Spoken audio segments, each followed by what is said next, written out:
Selamat bertemu lagi rekan-rekan semua, dan kali ini saya akan membahas materi yang berjudul CRM ya. Kalau ini merupakan singkatan.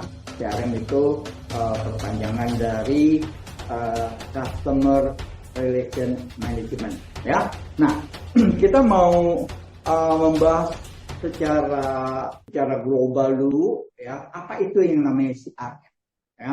Nah, setelah saya cari-cari di dalam Google, saya menemukan istilah CRM, artinya maksudnya adalah CRM itu suatu strategi ya untuk mengoptimalkan setiap tahapan pelanggan. Di mana kita tahu bahwa tahapan pelanggan itu ada yang namanya tahapan identifikasi, atau kita mau mengenal pelanggan kita ya, atau tahapan akuisisi, kita mau merekrut dari pelanggan kita ya, atau retensi itu mempertahankan dan juga mengembangkan. Nah, itu tahapan-tahapan dari yang namanya CRM ya.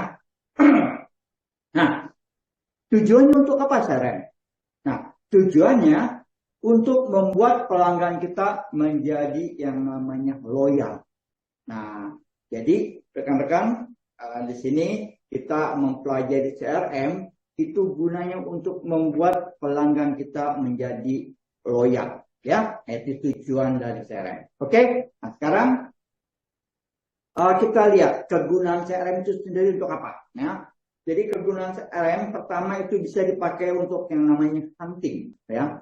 Hunting itu artinya kita mau mencari customer baru, ya. Kita mau mencoba hunting itu kan berburu, ya kan? Berburu customer supaya dia bisa menjadi pelanggan kita, menjadi customer kita, ya. Itu salah satu kegunaannya itu untuk hunting. Nah, yang kedua juga untuk namanya farming. Nah, farming ini istilahnya farming itu petani ya, petani itu mengelola kebunnya gitu kan. Nah, kalau di sini istilah farming ini kita memelihara customer yang udah ada.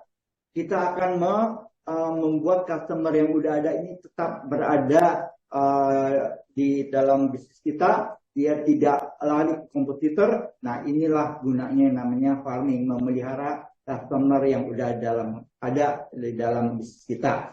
Nah, yang ketiga bisa juga dipakai sebagai customer acquisition. Ya. Customer acquisition itu artinya kita mau menarik customer dari kompetitor kita, ya. Atau kita mau membuat pelanggan di kompetitor yang kurang puas dengan program-program mereka, kita tawarkan, kita dekati supaya dia ikut ke program-program kita yang bisa lebih memuaskan mereka. Nah, itu yang namanya customer acquisition, ya. Jadi 3 hal yang paling utama kegunaan CRM itu adalah yang pertama hunting, yang kedua itu farming, dan yang ketiga adalah customer acquisition. Oke. Nah, sekarang ada 4 strategi yang namanya 4R dalam CRM ya. Jadi ada 4R yang akan bisa menjadi strategi dalam CRM ya. R yang pertama adalah yang namanya relationships ya. R yang kedua adalah retention ya. R yang ketiga itu namanya R yang pertama itu tadi relationship, R kedua retention, R yang ketiga itu namanya referral, dan R yang keempat namanya recovery. Oke, nah sekarang kita mau bahas satu persatu. Apa yang dimaksud dengan relationship, apa yang dimaksud dengan retention, apa yang dimaksud dengan referral, dan apa yang dimaksud dengan recovery. Oke, yuk kita mulai. Yang pertama, R yang pertama yang namanya relationship. Ya, nah unsur yang terpenting dalam CRM adalah relationship. Ya, kenapa demikian? Sehingga relationship itu menjadi hal yang paling penting di dalam CRM. Oke, nah di dalam relationship kita mau membangun kepercayaan. Ya, bisnis ini bukan sekedar kita mau menawarkan apa yang mau kita jual atau mau menawarkan kerjasama, tetapi yang lebih penting bisnis adalah suatu kepercayaan customer kepada kita, kepada barang yang kita jual atau kepada jasa yang kita berikan kepada mereka. Kadang-kadang orang ini ya ikut dengan kita bukan dengan kompetitor kita, meskipun barang kompetitor mungkin sama saja atau bisa jadi lebih baik daripada barang kita, tapi mereka lebih suka ikut dengan kita, customer bisa ikut dengan kita karena unsur yang namanya kepercayaan. Mereka percaya pada kita, ya. Contohnya misalnya, kalau Anda mau membeli mobil, coba bayangkan, kalau Anda mau beli mobil apa, merek apa yang Anda mau beli. Dan kebanyakan customer memilih merek tertentu karena dia percaya merek ini sudah bisa dipercaya dan dia sangat nyaman atau mereka yakin bahwa dengan membeli merek ini mereka tidak akan mengalami kesulitan atau tidak dikecewakan. Ya, itu yang namanya kepercayaan. Oke, yang kedua, yang namanya komitmen, ya. Setiap customer, ya, tentu aja memilih kita pertama berdasarkan kepercayaan, kedua kita juga harus membangun yang namanya komitmen supaya customer ini bukan cuma berhubungan bisnis dengan kita cuma sekali, tetapi akan mempunyai suatu sikap di mana mereka akan terus-menerus ikut dengan kita. Mereka komit dengan apa yang udah mereka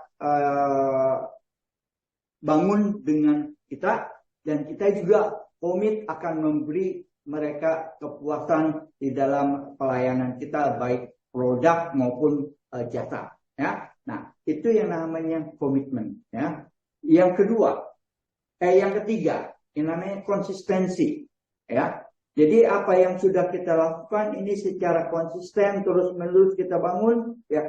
Jadi membangun hubungan itu tidak cukup hanya sekali lalu beres, tetapi kita harus terus-menerus secara rutin dari hari ke hari, dari minggu ke minggu, dari bulan ke bulan kita bangun hubungan terus-menerus dengan customer, ya. Karena customer yang kita miliki ini bukan cuma sekali deal lalu selesai, tapi customer yang kita miliki ini akan mempunyai satu hubungan bisnis yang terus-menerus dan dalam jangka waktu yang panjang.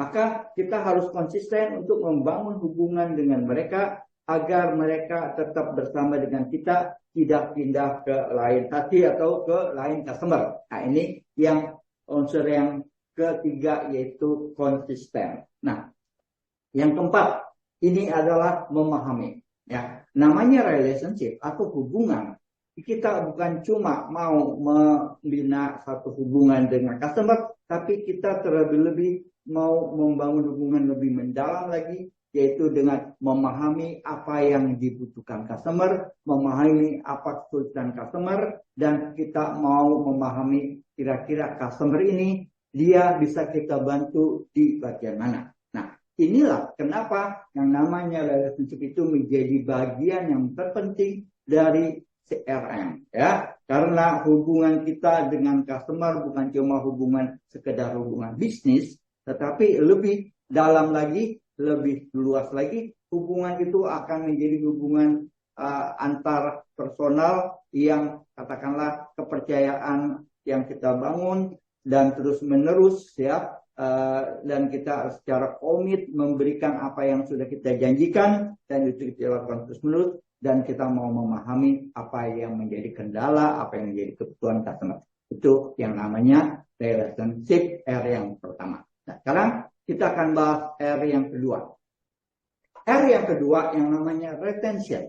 Okay? Nah, retention ini ada beberapa tahapan, ya. Tahapan yang paling basic, ya, yang paling minimum harus kita lakukan adalah yang namanya retensi, ya. Retensi itu di sini maksudnya kita mau menjaga sales kalau kita sudah mempunyai customer yang berbisnis dengan kita, ya, supaya customer itu tidak hilang, ya, kita yang minimum menjaga sales itu supaya tetap ada, tidak berkurang, ya. Kalau hilang itu lebih parah lagi, ya. Tetapi minimum kita menjaga sales dari customer kita ini tetap stabil dan tidak turun. Meskipun turun itu ya secara wajar bisnis ada turun naik, artinya tidak turun terus menerus, tetapi ada turun ada naik, itu hal yang wajar. Namun yang menjadi tugas kita di dalam membangun relasi dengan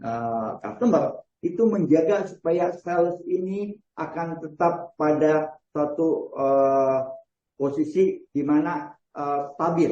Nah, itu yang namanya retensi. Nah, yang lebih dari sekedar mempertahankan sales itu retention ini di sini yang namanya upselling.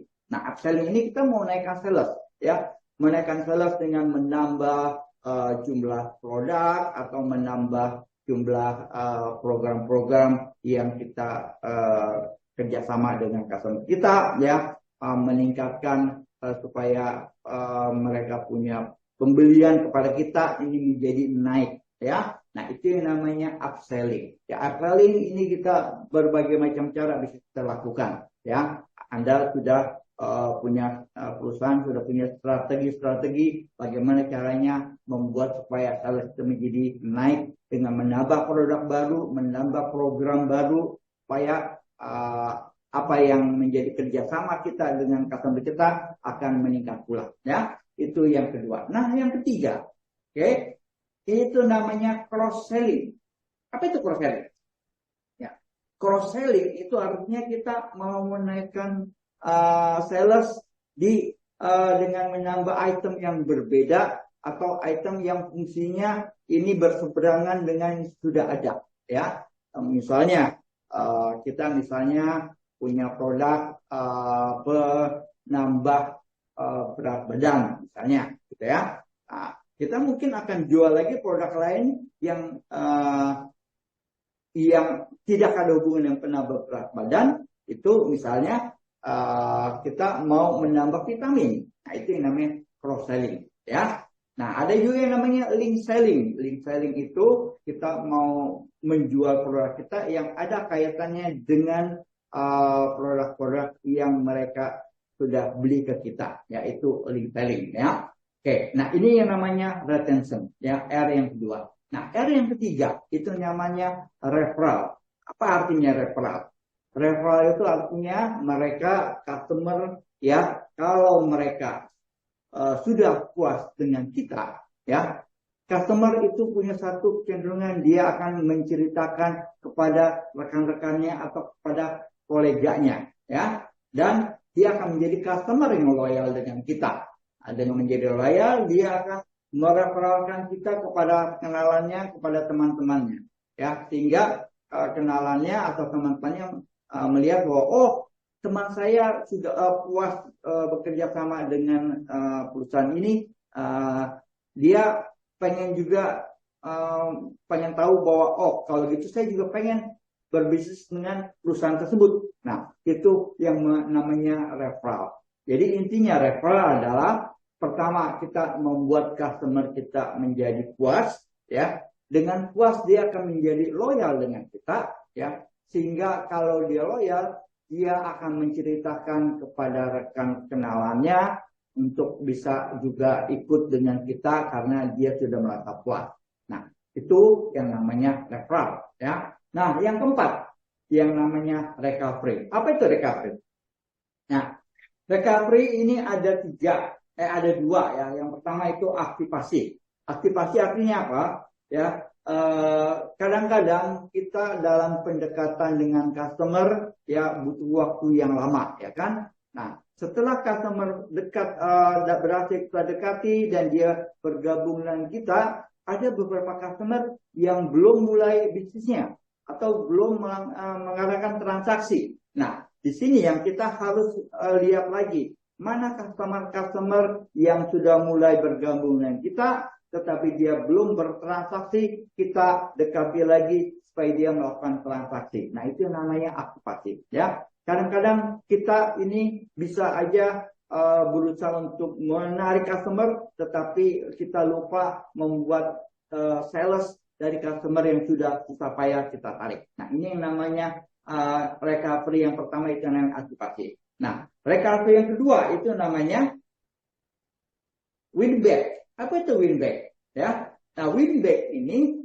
membangkitkan kembali customer yang pernah belanja tetapi tidak belanja lagi. Ya, kadang-kadang ya kita pernah mempunyai customer yang loyal dengan kita, ya, tetapi karena adanya satu hal-hal yang membuat customer ini menjadi tidak bertransaksi lagi dengan kita, entah karena dia kecewa dengan kita, ya, karena ada rekan kita yang membuat perkataan atau tindakan yang membuat mereka menjadi tidak suka, ya, atau bisa aja mereka ditarik oleh oleh kompetitor kita.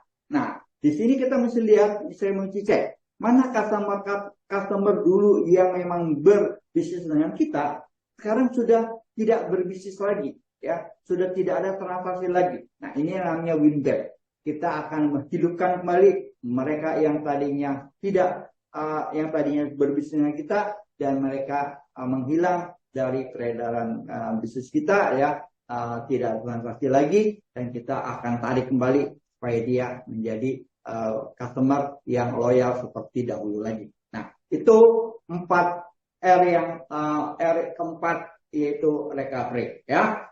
Ada 7 langkah menciptakan loyalitas customer, ya. Apa aja ya 7 langkah itu? Nah, langkah yang pertama adalah menciptakan lingkaran komunikasi. Ya, menciptakan lingkaran komunikasi artinya kita mau berusaha untuk membuat customer ini mudah kita hubungi dan customer mudah menghubungi kita. Nah, kadang-kadang perusahaan-perusahaan besar dia ada satu divisi yang namanya divisi CRM, ya, customer relation, divisi customer relation, CR, ya. Nah, fungsinya divisi itu dia akan menerima komplainan dari customer atau customer yang mau menghubungi perusahaan itu, entah membutuhkan sesuatu atau mereka mau bertanya sesuatu, ada orang yang mudah dihubungi. Nah, itu kalau ada satu divisi tertentu yang khusus yang namanya customer relation, ya. Tetapi kalau kita tidak mempunyai divisi tersebut, Anda yang langsung menangani customer, Anda harus membuat suatu sistem di mana Anda akan mudah untuk dihubungi jika customer butuh sesuatu mengenai bisnis kita, ya. Nah, kadang-kadang memang hal-hal yang menyimpang itu bisa terjadi. Jadi customer tertentu memanfaatkan hubungan baik Anda dan mereka mau menghubungi Anda bukan cuma masalah bisnis, tetapi masalah yang pribadi juga, yang personal, ya, itu bisa menjadi suatu konsekuensi yang tidak bisa kita hindari. Nah, untuk itu kita tetap harus menciptakan di mana customer harus mudah menghubungi kita, dan kita harus pintar-pintar untuk memilih mana yang untuk bisa kita tanggapi dan mana yang bisa kita hindari semaksimal mungkin supaya tidak terlalu mengganggu kita punya waktu juga. Nah, itu yang pertama, menciptakan lingkaran komunikasi. Nah, yang kedua, membuat profil pelanggan, ya. Membuat profil pelanggan ini biasanya dilakukan oleh perusahaan. Mereka membuat database sendiri profil pelanggan, ya, dan sehingga perusahaan ini mempunyai semua data-data untuk bisa menganalisa customer-nya, ya. Tetapi kalau memang perusahaan tidak memiliki data-data pelanggan, kita juga secara mandiri bisa melakukan sendiri. Ya, tentu aja kita tidak bisa melakukan semua customer yang kita handle ini kita buat, ya. Nah, secara pribadi mungkin kita memilih customer mana yang kita punya datanya, ya, data profilnya, mungkin itu yang memberikan 80% omset Anda harus mempunyai data sendiri. Ya, nah sekarang saya mau beri contoh bagaimana caranya data customer yang minimum bisa Anda buat ya. Misalnya ini saya membuat data profil nama saya ya. Misalnya Anda punya pelanggan atau saya punya pelanggan yang namanya Dr. Leonardus Monang Halim ya. Nama panggilannya Monang, ya pendidikannya apa ya, sarjana besar. Nah, pendidikan mungkin belum tentu Anda butuhkan, belum tentu Anda bisa dapatkan, tapi kalau bisa itu sangat baik sekali ya. Nah, tanggal lahir ini penting, tanggal lahir harus Anda usahakan dapatkan. Kalau Anda memang tidak bisa atau sulit untuk bertanya, setidaknya Anda bisa punya satu cara dengan meminta fotokopi KTP, karena di KTP data ini ada ya. Dan kota asalnya, karena kota asal ini belum tentu sama dengan sekarang dia berdomisili ya, tetapi dia asal dari mana? Nah, apa gunanya kota asal? Ini untuk mengadakan komunikasi supaya menjadi lebih akrab. Nah, dalam video-video yang sebelumnya, communication skill, ini saya udah ajarkan bagaimana cara membangun hubungan yang cepat akrab dengan customer ya. Ini salah satu kota asal ya. Nama apoteknya kalau Anda ini mempunyai customer untuk hubungan dengan apotek ya, alamatnya ya. Nah, mungkin Anda juga harus lihat, belum tentu orang ini punya satu apotek misalnya. Dia punya apoteknya 2, 3. Nah, Anda harus juga catat apotek lainnya apa saja. Nah, hobinya apa? Nah, hobi ini ya sangat-sangat penting karena ini akan kalau kita tahu hobi customer kita pendekatannya akan lebih mudah karena orang biasanya kalau kita dekati secara informal dengan lewat hobinya ya, apalagi kita tahu hobinya sama, wah ini akan menjadi sangat mudah untuk bisa membuat customer menjadi loyal ya. Ada satu customer dari adik saya memiliki suatu perusahaan dan dia punya customer yang loyal. Nah, kenapa dia menjadi loyal? Karena customernya ini ya dia hobinya sama dengan adik saya. Dia senang sepeda ya, dan adik saya selalu menemani di saat-saat liburannya untuk bersepeda sehingga bisnisnya jalan lancar. Nah, ini salah satu trik supaya membuat hobi ini akan membuat bisnis kita menjadi lebih lancar ya, apalagi bisnis dengan owner dengan customer kita ini ya bisnisnya cukup besar ya. Nah, ini yang harus Anda luangkan waktu lebih banyak kepada mereka ya. Nah, tipe DEC-nya apa? Nah, DEC ini sudah saya bahas dari video sebelumnya ya. Ini gunanya untuk bagaimana kita menghandle customer ini dan berusaha menghindar supaya tidak melakukan hal-hal yang mereka tidak sukai ya. Dan ciri-cirinya apa ya? Ciri-cirinya sehingga kita tahu ya, dia itu mudah akrab, kalau bicara sering menyimpang dari bisnis, senang membicarakan hal-hal yang menyenangkan, sering tidak tepat waktu kalau janjian. Ini nih ciri-ciri ini mirip dengan tipe I. Nah, itu sebagai salah satu cara untuk membuat profil dari customer ya. Juga kita harus tahu sales mereka ini rata-rata berapa banyak di dalam bisnisnya, sehingga kita bisa lihat ini salesnya besar, jadi ini menjadi satu yang utama buat kita untuk bangun hubungan ya. Dan produknya apa yang menjadi andalan dari salesnya itu. Nah, itu contoh, ini yang dipanggil contoh profil owner, profil customer yang bisa Anda bangun sendiri untuk kepentingan Anda ya. Itu yang kedua. Nah, yang ketiga, kita gunakan data-data yang ada, data-data salah satunya profil customer ini untuk membangun hubungan kita dengan customer terus-menerus agar kita lebih mudah untuk bisa mempertahankan atau membuat customer ini menjadi loyal dengan kita ya. Dan yang keempat, bertanya tentang kebutuhan dan keinginan pelanggan ya. Di dalam perusahaan besar yang poin keempat ini bisa dilakukan dengan survei-survei, ya, survei tentang produk tertentu atau survei tentang kepuasan pelanggan, survei tentang produk baru, ya ini satu-satu caranya. Tetapi kalau kita kalau perusahaan tidak melakukan itu, kita pun bisa sewaktu-waktu bertanya kepada customer kita, terutama customer yang utama kita tentang apa kebutuhan mereka. Nah, ini juga sudah saya bahas tentang bagaimana caranya menggali kebutuhan customer lewat communication skill, ya. Yang kelima, ya, mengembangkan potensi pelanggan. Nah, ini yang hubungannya tadi dengan yang namanya retention, ya. Ini mengembangkan potensi pelanggan, kita harus meningkatkan bisnisnya dengan pelanggan. Kita tahu bahwa potensi customer yang salesnya sekarang ini cuma 50 juta misalnya. Padahal kita tahu potensi dia ini bisa sampai 100 juta. Nah, ini yang harus kita gunakan data-data yang ada, lalu kita coba dekati customer kita dan kita bangun hubungan lebih baik lagi supaya kita punya sales akan menjadi lebih besar dan lebih besar lagi, ya. Ini yang kelima. Yang keenam, pengetahuan tentang pelanggan.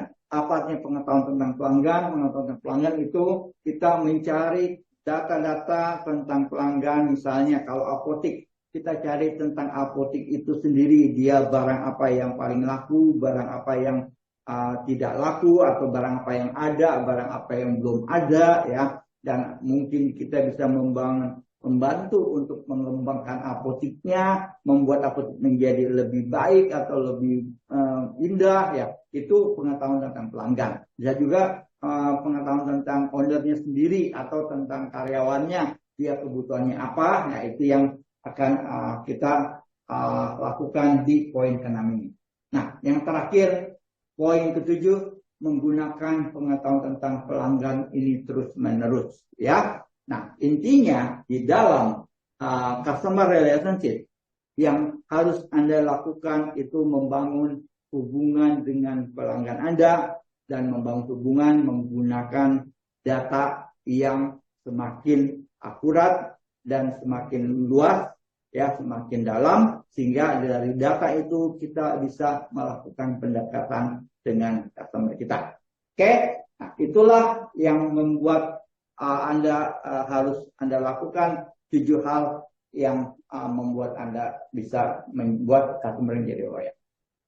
Berikut ini ada 5 hal yang dari pengalaman saya yang kerap kali dilakukan oleh para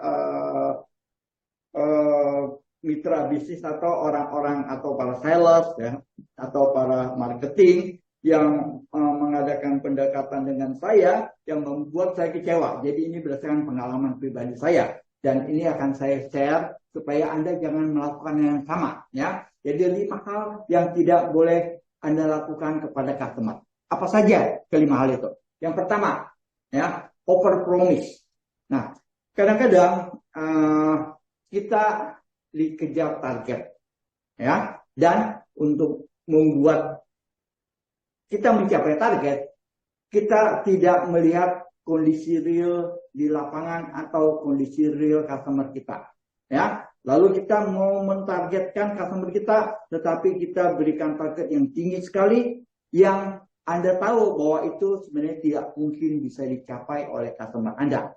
Nah, rekan-rekan, Anda harus hati-hati dalam hal ini. Mungkin maksudnya supaya bisa menarik customer ini ikut bergabung dengan kita, Anda menjanjikan sesuatu yang muluk-muluk, tetapi akhirnya itu bisa menjadi bumerang buat kita. Karena kalau Anda tidak bisa memenuhinya, ya, customer itu akan menjadi kecewa dan ujung-ujungnya dia tidak mau lagi melanjutkan kerjasama dengan kita.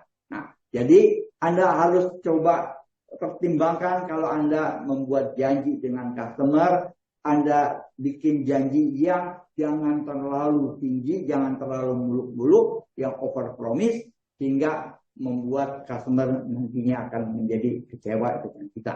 Ya, itu yang pertama.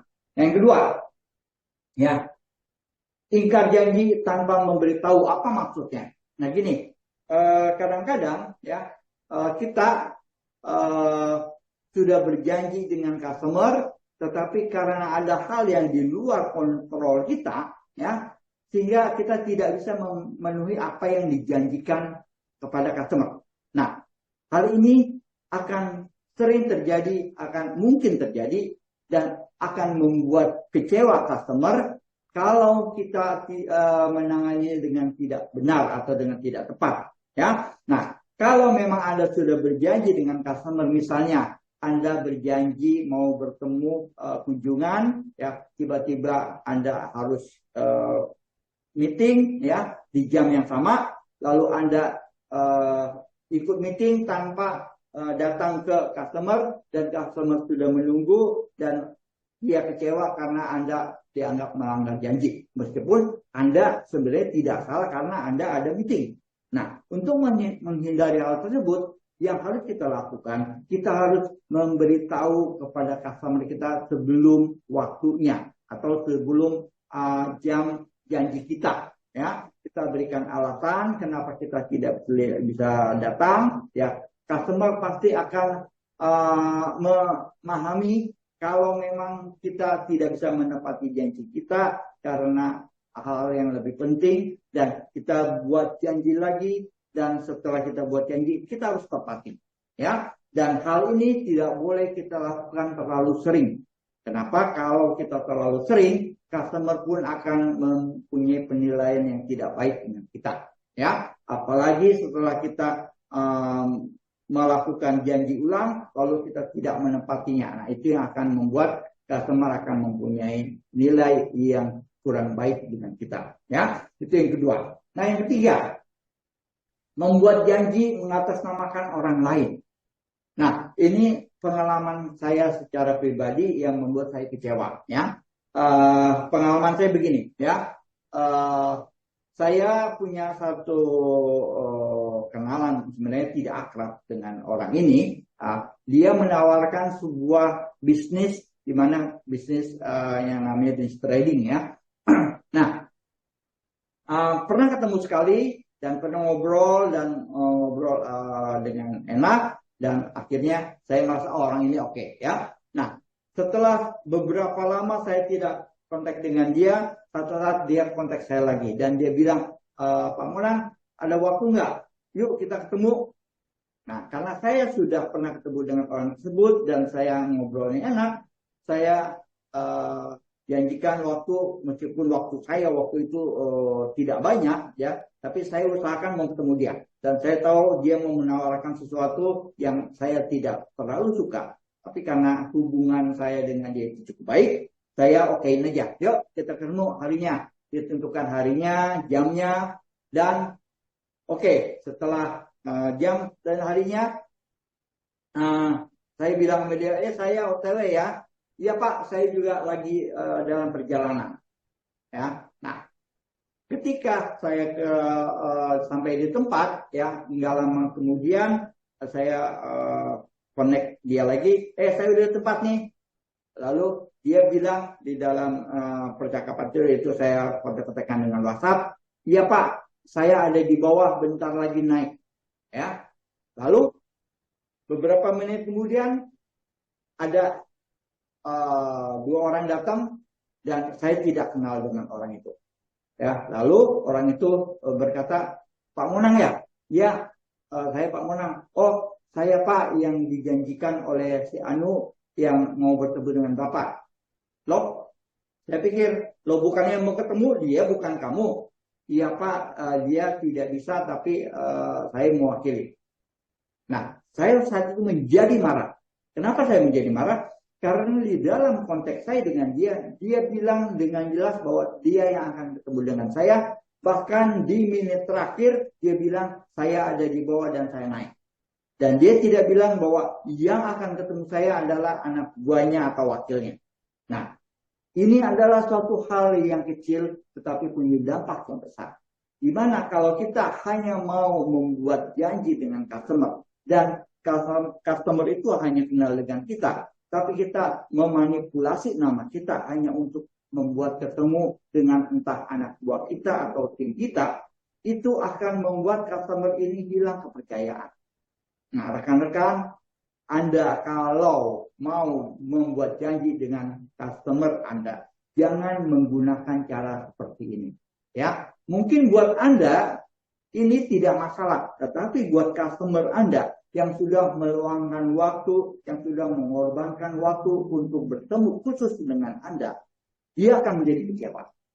Mungkin awalnya Anda akan berpikir, yang penting saya mau ketemuin dulu customer dengan anak buah saya, supaya nanti bisa dilanjutkan. Tetapi ujung-ujungnya Anda akan kehilangan customer, karena customer tidak akan respect dengan cara Anda yang mengatasnamakan teman Anda pakai nama Anda.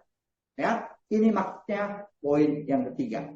Oke, nah poin yang keempat, menghubungi hanya butuh saja. Nah, ini kebanyakan dari kita kalau kita menghubungi customer ya hanya karena mau bisnisnya aja, kita hanya mau menghubungi dia kalau ada produk baru, kalau ada program baru, tetapi setelah sebelumnya kita tidak pernah membina hubungan lagi. Nah, ada beberapa customer yang memang suka atau bisa dilakukan seperti itu. Tapi customer terutama customer yang loyal, ya jangan Anda perlakukan seperti ini. Karena kalau kita hanya menghubungi dia, hanya kita saat butuh aja, hubungan kita akan menjadi dangkal dan dia akan sangat mudah untuk pindah ke kompetitor yang memberikan hubungan lebih baik ketimbang hanya hubungan bisnis. Ya, jadi Anda harus perhatikan terutama kepada customer yang utama yang memberikan sales yang cukup besar buat Anda. Jangan Anda menghubungi mereka hanya pada saat Anda butuh atau pada saat mau menawarkan barang, menawarkan produk atau menawarkan program baru, ya. Yang ujung-ujungnya customer itu hanya ikut kita terpaksa atau dia hanya ikut tapi dia tidak mau menjalankan bisnis. Ini yang keempat, ya. Dan terakhir, yang kelima. Oke. Menghindar ketika customer butuh bantuan. Nah, ini banyak yang terjadi bahwa usaha kita ya dalam membangun relasi dengan customer ini hancur seketika ketika customer itu butuh bantuan dan kita tidak merespon dengan baik, malah kita melarikan diri ya dalam tanda kutip, seakan-akan melarikan diri atau berusaha menghindar, yang membuat customer kita menjadi kecewa. Nah, rekan-rekan ya, ini yang harus kita perhatikan dan saya memberi satu saran kepada Anda. Kalau Anda sedang menghadapi customer yang sedang mengalami kesulitan dan Anda tidak tahu bagaimana caranya untuk bisa membantu mereka karena Anda tidak bisa, ya, jangan menghindar. Yang Anda harus lakukan adalah Anda harus cari tahu siapa orang yang bisa membantu dan Anda harus referensikan orang tersebut kepada customer Anda supaya dia bisa membantu Anda. Ya, saya punya pengalaman di sini. Ya, waktu itu saya menangani apotek online. Ya, saya sebenarnya hubungan dengan owner ini tidak pernah bertemu muka ya, tapi selalu hubungan lewat telepon, lewat chat ya, lewat WhatsApp ya, hubungan cukup baik. Nah, satu hari owner apotek ini ya, dia mengalami satu kesulitan di bagian program. Jujur saya tidak tahu program itu apa dan bagaimana menghadapinya. Lalu saya bilang kepada owner itu, Pak, bentar ya, saya cari tahu siapa orang yang bisa bantu Bapak. Karena saya tidak sanggup dan tidak tahu untuk membantu Bapak. Lalu saya cari informasi programmer yang menangani programnya. Dan setelah saya tahu dan yakin orang ini bisa bantu, lalu saya hubungi orang ini ke owner apotek dan saya pertemukan ya, saya bilang, Pak, ini ada si A yang menangani programnya dan bisa bantu Bapak, ini silakan ya bicara langsung, ini nomor teleponnya dan si programnya juga saya beri nomor telepon dari owner itu ya, dan mereka melakukan komunikasi dan saya tetap pantau, saya tetap cek gimana, udah beres belum? Oh udah Pak, oh ya udah, kalau udah beres berarti udah selesai. Nah, itu yang harus saya lakukan, yang harus kita lakukan ketika kita berhadapan dengan problem dari customer dan kita tidak bisa membantunya, tapi kita harus mencari tahu siapa orang yang bisa membantunya untuk menyelesaikan problemnya, dan itu yang membuat customer kita akan menjadi respect dengan kita. Ya, itu rekan-rekan 5 hal yang tidak boleh Anda lakukan kepada customer. Oke, baik. Nah, saya rasa dari saya cukup sekian tentang CRM ini ya. Mudah-mudahan apa yang saya berikan ini dapat membantu Anda untuk bisa membangun hubungan dengan customer menjadi lebih baik, dan Anda mempunyai customer loyal yang semakin mengembangkan bisnis kita bersama-sama. Oke, sekian dan terima kasih. Dah.